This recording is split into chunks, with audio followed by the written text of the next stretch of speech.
was a ship sailing at sea, and with turbulence and storm, the ship sank.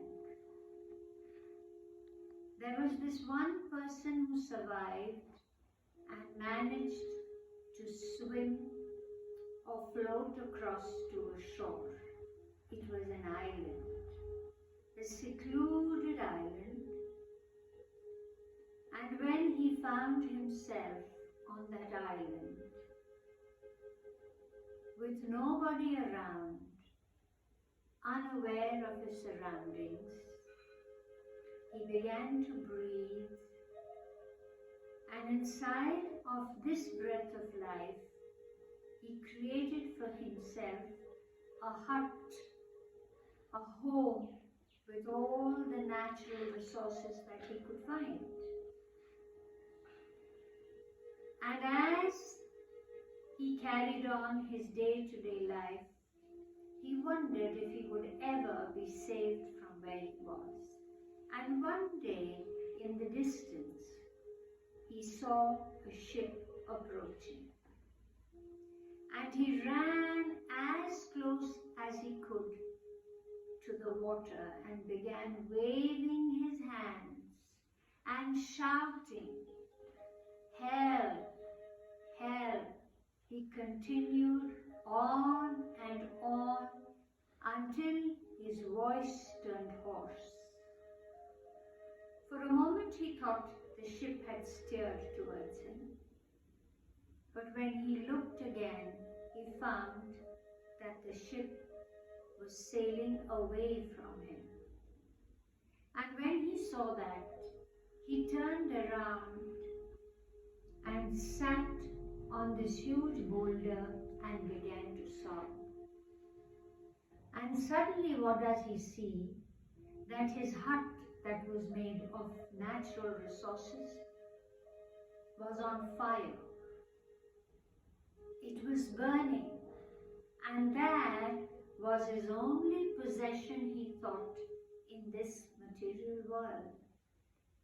And when he saw the hut burning, he cried and he cried louder and louder than he could have ever cried in his life, that even this now has been taken away from me. And he put his hands on his head and bowed down in a state of complete hopelessness and helplessness. And as he sat in that posture, he suddenly heard a sound.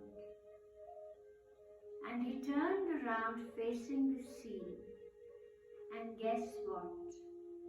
He saw the ship sail towards him to save him. This man was saved, and when he went on board the ship, he asked the captain, "I shouted and I cried, and first you all went away. Didn't you hear me?" And the captain said, "We only saw the fire, and the fire was a signal that someone is in need."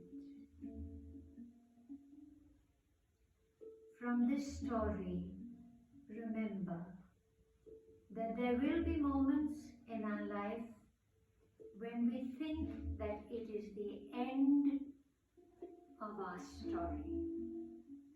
But there is this divine guidance, this higher intelligence.